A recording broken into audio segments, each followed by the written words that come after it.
It is exactly 8:36 a.m. Welcome back to the show. This is News and Views right here on Salam Media. And next up, Chairperson of the South African Medical Association, Dr. Angelique Coetzee, is going to talk to us about the latest as far as COVID-19 is concerned. A very good morning to you, Dr. Coetzee. Welcome to the show. Good morning, and a good morning to all your listeners out there. Okay, now we're hearing that nationally COVID-19 case incidents are now down to approximately 5 new cases per 100,000 and down to 14% of the recent peak. And the test positivity is below 10%. That certainly is really very good news for us as South Africans. Does that also then perhaps suggest that as far as all of the protocols that we have been observing up to now would be possibly relaxed even further or maybe scrapped away completely? That's a very good question. I think what is important to understand is that one needs to look at a positivity rate from less than 5% before you start to relax. So far, we're not at 5% or less, although the numbers are coming down. So that's the first thing. The second thing is, while we are not yet under 5%, also don't know what this virus are up to, it is important to understand that if we look at the trend of the past 2 years, that we would see a spike, we would get a new variant, then we have more or less a 3-month period in between before the next wave starts. So we do at this stage, the bad news is we still expect a 5th wave around about May this year. So, and the 2 most important things to try to protect people are mask wearing, unfortunately, as well as vaccines. And we're not going to get away with that at this stage. Okay, I kind of have noticed a lot of complacency amongst us as South Africans. I've attended a couple of functions recently, and goodness me, people have just thrown caution to the wind. There was no sanitizing. The few people that did walk in with masks, and I'm talking about a group of 100 people or more, nobody was masked up. And, I kind of worry about that. Is the thinking that perhaps, just perhaps, we've reached herd immunity?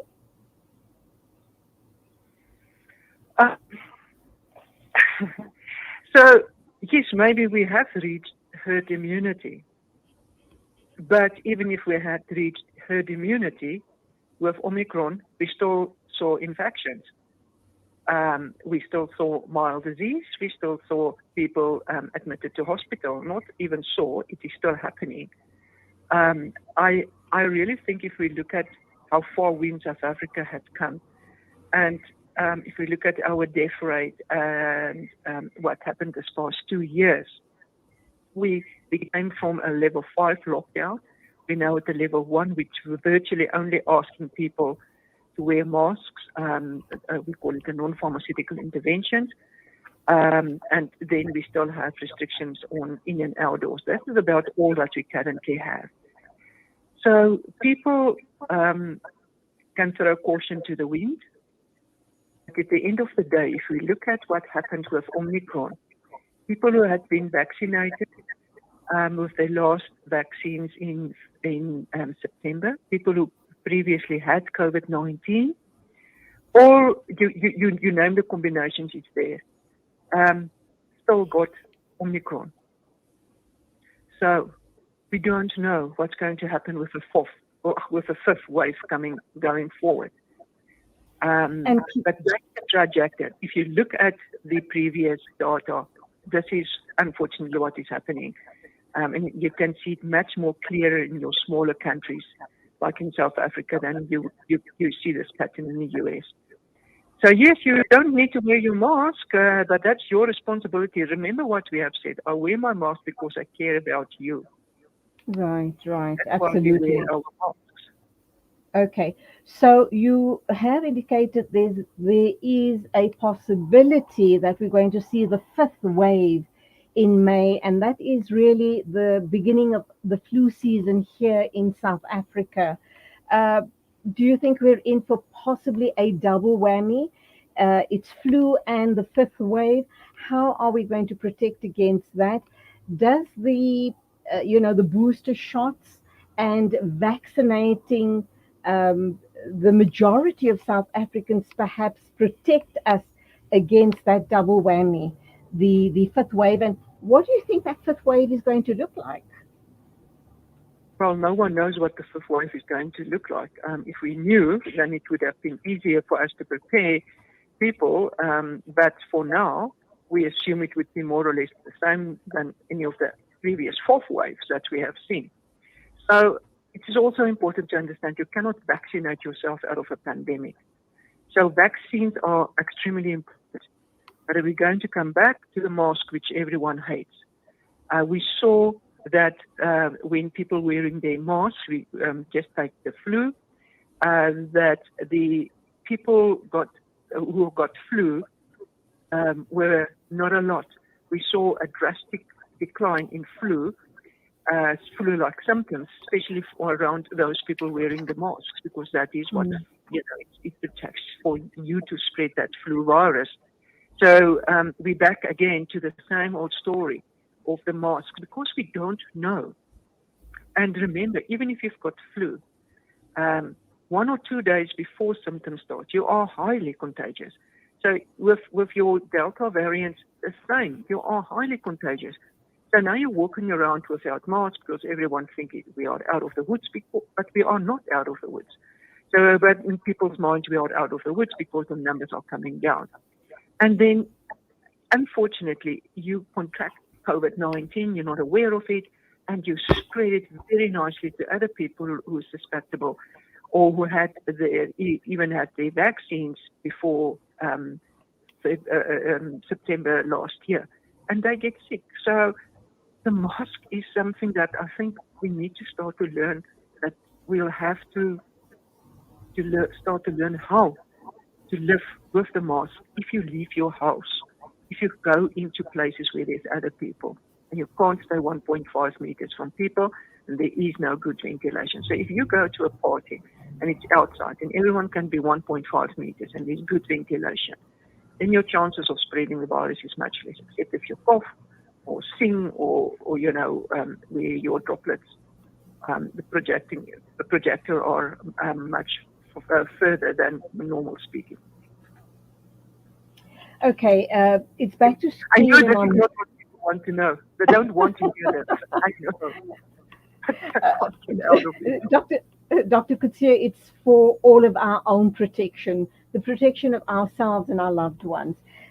Be that as it may, what is the school situation looking like? It's back to school, and I'm kind of wondering, are these protocols going to still be in place? Are schools and the education department ensure that children have that 1.5 meter distance, that kids are masked up, most of the time, or as is practical for them to be masked up, because kids can also be big spreaders, can't they? So, unfortunately, people love to say it's the school's responsibility. But yes, it is the school's responsibility, but the parents' responsibility as well to teach their children mask wearing. It's the school's responsibility to make sure that while they are in their care, that they wear their masks. The schools, however, is one meter distance between the children. Schools need to make sure that there's good ventilation. It's easy, you open the windows and you open the doors. And if it's very, very difficult, then go and sit outside and teach the children outside. There must be ways. Children must go back to school. They cannot not go to school. We are losing a lot of school hours, education. So again, it's the Department of Health responsibility, not health, education, but it's also the part, the parents' responsibility to teach their children the right way. And then it is the government's responsibility to make sure that there are enough sanitation at schools, because we need we need good sanitation and like toiletries and that type of thing, toilets and that type of thing. So you know what? It is a multi-faceted thing. It's not only Department of Education. Absolutely. Chairperson of the South African Medical Association, Dr. Angelique Coetzee, giving us an update of the COVID-19 situation here in South Africa. Thank you indeed for your time. Another message from Imam Haroon, and it goes as follows. Top scientists and doctors release shocking study. COVID vaccinations, demand immediate stop all vaccinations. Okay, I hope I've read that out properly. What I'm picking up from that message, Imam, is that you are not pro-vaccination. We respect all, obviously, all views here. And for those people who believe that it is their constitutional or religious right not to be vaccinated, we do need to respect that as well. Thank you for your comments all the same. It is exactly 8:48. In a minute or two, we will be joined by Ahmed Mohammed from the Al Imdad Foundation. Stay with us right here on News and Views on Salam Media.